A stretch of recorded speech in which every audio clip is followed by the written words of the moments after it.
तरी विद्यार्थ्यांना शाळेत पाठवलं पाहिजे।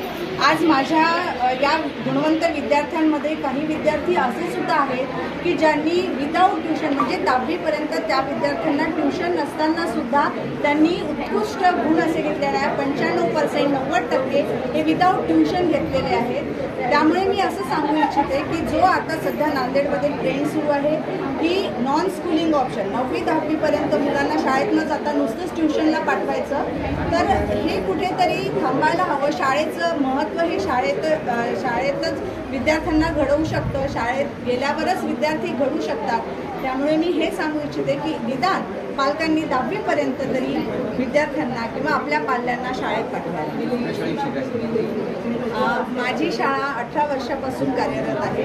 जसं मी आधी सांगितलं 2007 मध्ये शाळेची सुरुवात झाली आहे। आम्ही ते रोपटं लावलेलं होतं। शाळेचे जे संचालक आहे संजय पाटील पैठमोगरेकर यांनी 2007 शाळेचं रोपटं लावलेलं होतं आणि आज 18 वर्ष झालेली आहे शाळेला। उत्तरोत्तर प्रगती ही होतच गेलेली आहे आणि त्या छोट्याशा रोपट्याचं वटवृक्षामध्ये आज रूपांतर झालेलं तुम्हालाही दिसत आहे, कारण या आजच्या या निकालावरून आपल्या सगळ्यांच्या लक्षात येतं।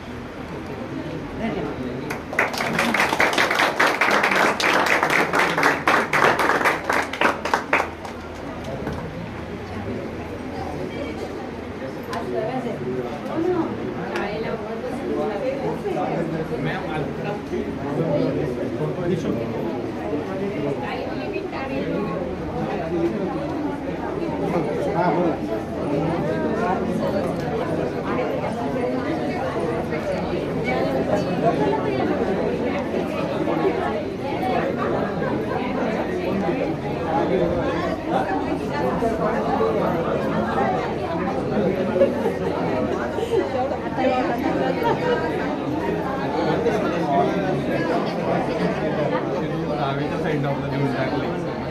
Level is high.